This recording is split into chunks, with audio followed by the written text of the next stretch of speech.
Hi folks, my name is Mark. I want to do this little video about if you're considering looking for a hair drain strainer and if you should go that route or if you should get a metal one or a rubber one.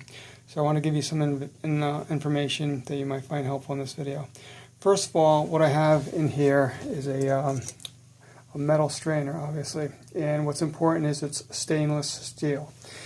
The ones we have come in this package right here, and you want to notice that it says stainless steel.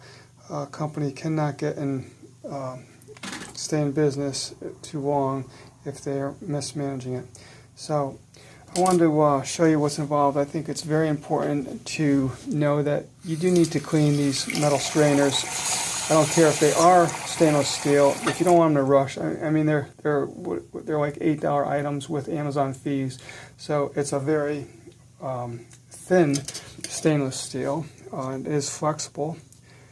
You know, it's flexible. You could bend it. You could shape it. If you had a shower thing, you could shape it so it's not going to go deep.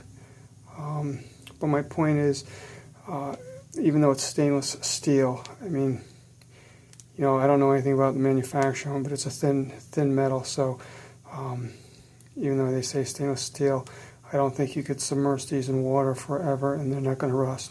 The other thing you want to do is clean them on a regular basis, and I'll show you why right now. Let's just fill up some of this with junk that would go in this normally. Starting with toothpaste, right?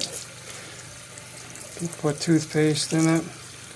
And these things, any strainer, any drain problem that you have, whether it be in your shower or your sink, your bathroom sink, it's generally stuff that's caught in your, they call it the P-trap underneath the pipe that goes like this. It's shaped like a U, that's called your P-trap. And it's basically caused by hair getting in it. But the reality is, in real life, you're going to have hair. People wash, comb, shampoo their hair, and hair falls in the shower or the sink. I'm just doing this in the sink because I think I could exemplify everything a little bit better. And what I'm doing here is just trying to fill this up with some hair and debris that would typically eventually cause problems in your sink. Come on, get down in there. Okay, let's throw some soap in there. Okay.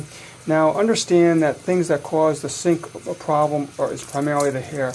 Soap, soap going down your drain doesn't.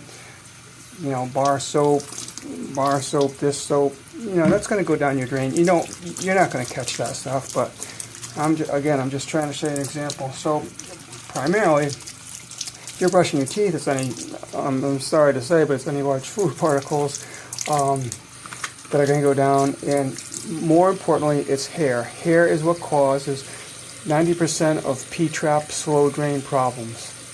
Hair gets caught in the P-trap.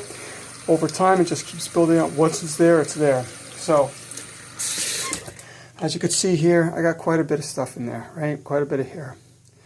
All right, quite a bit of hair.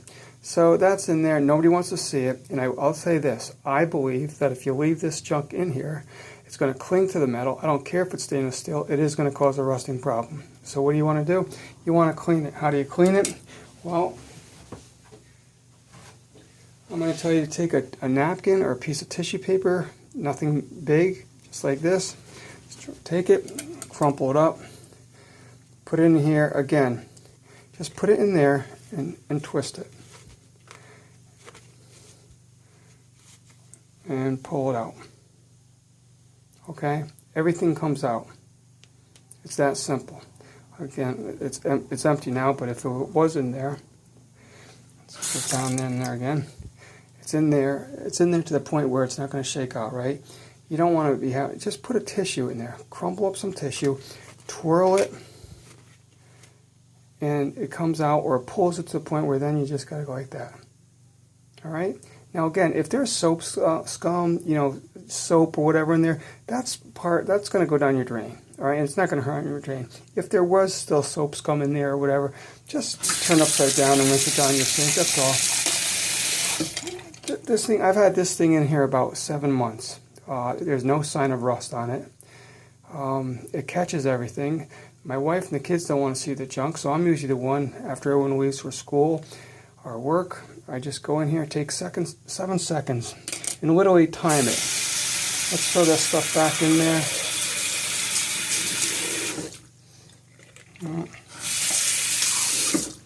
Okay, it's filled up.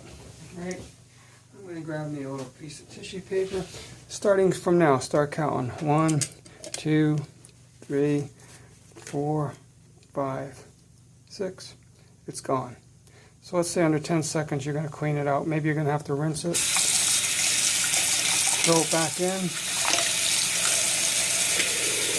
Sayonara. Now, obviously this will only work if you have a sink or shower that you don't have. It's not a big deal to take your pop-up out. If you did have a tub or a sink that you can't take your pop-out out, you're not going to be able to use a metal mesh strainer that sits inside like that. What you're going to need is a rubber strainer such like this. This is a quality strainer. And if the pop-up was still in place, the way this works is you just set it down. You want to make sure it's wet on the back side for a better suction. But literally just,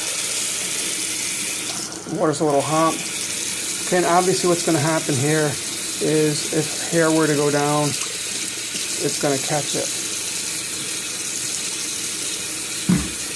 The thing about the rubber strainers, they don't allow the water to drain as quickly.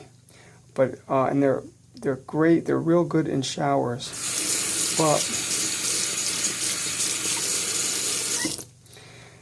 so the water doesn't go down as quickly, but as you can see, it catches all the hair, obviously. So you're going to want to just take that out and just clean it. You know, take it off. Take it over to a garbage can and take the hair off. All right. Let me just rinse this off. The rubber type of strainer, again, doesn't allow the water to go down as freely. Okay, it's not clogging it by any ways, but it doesn't allow the water to go down as freely. If you have a pop-up that does not come out of the sink or does not easily remove from your tub, you need to go with a strainer like this. There's no, if you're not handy and know how to take out the stop, they're usually not hard, but sometimes they are. Sometimes they are, depending on the brand you have. You could use one of these. Some people go so crazy as throw that in there, throw that on it for a double whammy, depending how bad your situation is. All right, so if you're looking for a strainer, these are 2 great quality products. One is the rubber, it's flexible. You see how there's not a lot of space here. It'll just shape to whatever you have to. Once the water goes in there, it's gonna adhere. It's gonna form a seal so water or hair won't get underneath there. And obviously, no hair is gonna go through that. All right. So you got the 2 products. Metal strainer, come in 2 sizes. This is 2 and I think it's 2.5, and you have a smaller one for slop sinks, also called utility sinks. If you have and even if you don't have, if you just want to use this style, obviously you could. Even if you had a pop out that you could take out easily, you could just throw this thing in there and use this. Some people prefer this. The reality is, even though these are stainless steel, there are some people that say they rust. I've talked to the manufacturer about that, and they said the only thing that could cause it to rust is if you kept debris in there and didn't clean them, or if you had extremely hard water. Usually that's from well water. Well water will actually rust out your pipes, if your copper plumbing pipes in your house. If it could do that, yeah, it's going to cause rust on this inexpensive item. Okay, again, it's just a metal mesh, a flexible metal mesh, extremely hard water. And I've even been told, I haven't been told, but some people have said theirs have rusted over, like a 3 or 4 month time, and they didn't have well water. And again, when I talked to the manufacturer, they said every municipality, every city treats their water differently. They may treat it in such a manner that it's just hard. The water is hard, and it will cause damage to your pipes. And more importantly, or just to the point, is that it will cause rust quicker than normal on this. Again, I've had this about 6 or 7 months, and as you can see, there is no rust on it. I'm not anal about cleaning it, but I don't want to see stuff in there. So whenever I see stuff in there, I just take a piece of tissue paper, put it in there, and take it out. And I can't explain why, but it just, hair or whatever, just clings to the tissue paper. That's about it. Thanks, folks.